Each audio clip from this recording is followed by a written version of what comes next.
Can I tell you? He claims he's going to sue me, but I want to repeat it on your podcast again. Oh, and then I must also get sued. No, you're not going to get sued. I asked him a simple question. SunCity, the land belongs to the Lidach people and the Bakatla people, right? 1,400 hectares. Guess what?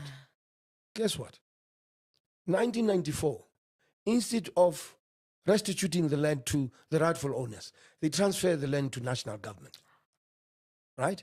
And then they say they are the lessor and SunCity is the lessee, right? Mm-hmm. The people that own Ntsiki 45 years later, SunCity is turning 45 this year, Pilanesberg is turning 45. 45 years later, the owners of the land have no equity, zero equity, have no management role, zero management.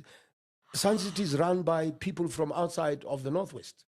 Procurement, zero. SunCity buys 1 million eggs. Ntsiki, none of those eggs are bought in the Northwest. Yet there are farmers around SunCity, right? So I asked him a question. Why did you transfer the land to national? 2, where's the lease agreement between SunCity, Sun International, and the national government? Because there isn't. This is an arrangement to frustrate these communities. But 2, very important, why did you transfer the physical assets that were built by the Bob government? And you know what are those physical assets? The Palace of the Lost City, the Cascades, the main hotel, and the cabanas. They were transferred in Ntsiki. They were not sold because they cannot produce a sale and purchase agreement 45 years later. So the balance sheet of Sun International, when they say they own SunCity, somebody needs to ask the question, who paid NWDC for the cost, the investment cost of building that which you see there? So then where does Saul Kerzner fit in? He just brought the brand. He's a brand strategist. He just brought the brand. Sun International, SunCity. That's it. Everything was done by the Northwest Development Corporation, which today is bankrupt, cannot pay its staff members. And yet, in 1994, it was sitting, I'm sure, with about close to about 500 million rands in its bank account. There's a company where I became CEO. You remember I became CEO, Northwest Parks and Tourism Board in 2003. Again, in the conservation space, Kgosi Mangope had created companies. And do you know why he created companies? So that he must make tourism affordable for his people. You could go to Bakatla Gate and sleep in a 5-sleeper chalet for 200 rands, all 7 of you. Today, it's not, right? And that's why people don't travel, And I was saying that to the minister. Deal with the issue of access and affordability and economic transformation. exclusion. Exactly. We are not physically oppressed today, but the economics is being used to exclude us. We can't go to places because we don't have the money. So look at Pilanesberg. We had a company called Dirapeng. This is criminal.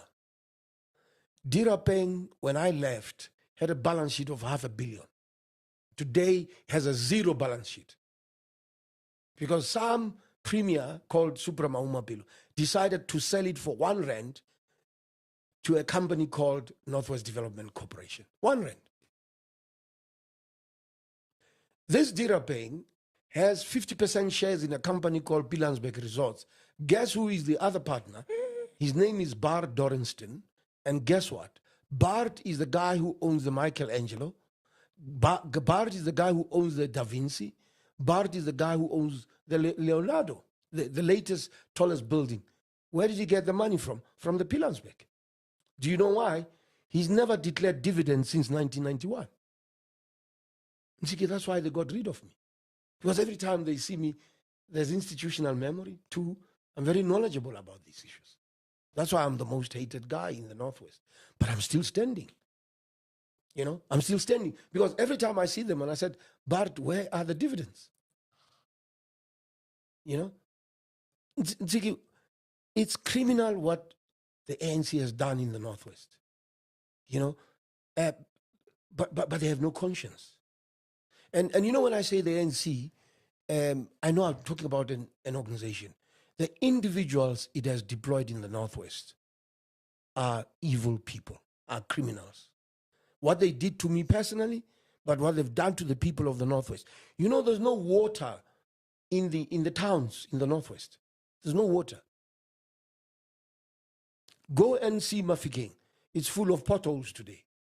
When in 1988, when I was on a charter bus and I traveled into Mafikeng, I marveled what I saw.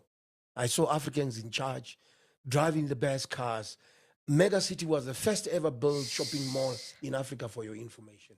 Leopard Park was the first ever built golf estate in Africa. Go and look at them today.